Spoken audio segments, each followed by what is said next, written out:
ग्वालियर चंबल अंचल के जंगल से डाकुओं का भले ही सफाया हो गया हो, लेकिन माफिया बेखौफ हो चले हैं। इस पर लगाम का तरीका ना तो वन विभाग के पास है और ना ही पुलिस के पास है। माफिया पिछले 2 साल में रास्ता रोकने आई पुलिस और फॉरेस्ट की टीम पर 2 दर्जन से ज्यादा कातिलाना हमले कर चुके हैं, लेकिन सुस्त और कमजोर कार्रवाई उन्हें अगली बार भी कुछ बड़ा करने का हौसला देती है।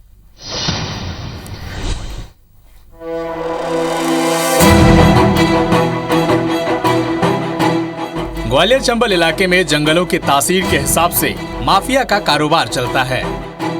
ग्वालियर के घाटी गांव, भंवरपुरा, मोहना, आरोन से लेकर शिवपुरी के बम्हारी, सुभाषपुरा, सतनवाड़ा के जंगल में पत्थर माफिया का कब्जा है। चंबल बेल्ट में मुरैना, भिंड और शिवपुर में रेत का अवैध खनन करने वाले का सिक्का चलता है, तो दोनों रेंज के जंगलों में शिकारियों का भी बड़ा नेटवर्क काम कर रहा है। लेकिन जंगल उजाड़ने वालों पर कोई एक्शन नहीं होता।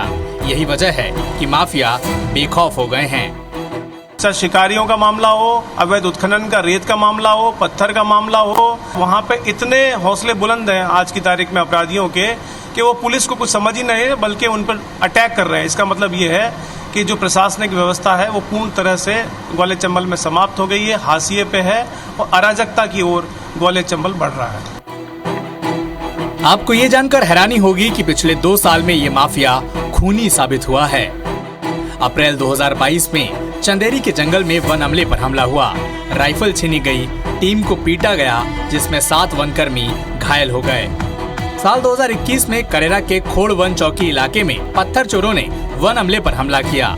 दिसंबर 2021 में अमरधा के जंगल में लाल मिट्टी और पत्थर माफिया का वन टीम पर अटैक होना। फरवरी 2021 में तिघरा के लखनपुरा के जंगलों में वन अमले पर पत्थर माफिया की फायरिंग और पथराव। मई 2021 में तिघरा के महेशपुरा और नीलपुरा के जंगल में पत्थर माफिया का वन टीम पर हमला। दिसंबर 2021 में शिवपुर के विजयपुर के गढ़ी में तहसीलदार की टीम पर रेत माफिया का अटैक। मई 2020 में ग्वालियर के आरोन में जंगल में बाज के शिकारियों ने वन रक्षक को गोली मारी। गुना में हाल में ही 3 पुलिस कर्मियों को मौत के घाट उतारने वाले शिकारियों पर जितनी तेजी से सख्त एक्शन हुआ, इससे पहले की घटनाओं में ऐसा नहीं हुआ। देखिए उसमें क्या है, मतलब अलग अलग घटना के हिसाब से उसको देखा जाना चाहिए और मेरा मानना है कि जब पुलिस अपने पर आती है तो किस तरह कार्रवाई होती है हमने देख ली, आगे भी कार्रवाई होगी ऐसा मुझे पूरा भरोसा है। वन माफिया के बेखौफ होने के चलते अक्सर पुलिस और वन अमले के सांठगांठ की खबरें सामने आती रही हैं। दोनों ही विभाग कार्रवाई में लापरवाही के लिए एक दूसरे पर ठीकरा फोड़ते हैं। इसके अलावा वन विभाग के पास हथियारों का रोना भी है, उसमें भी गोली चले तो कानूनी जांच पड़ताल का झमेला। ऐसे में सवाल यही है कि चंबल में माफिया पर कभी नकेल कस पाएगी। नासिर गौरी, IBC 24, ग्वालियर।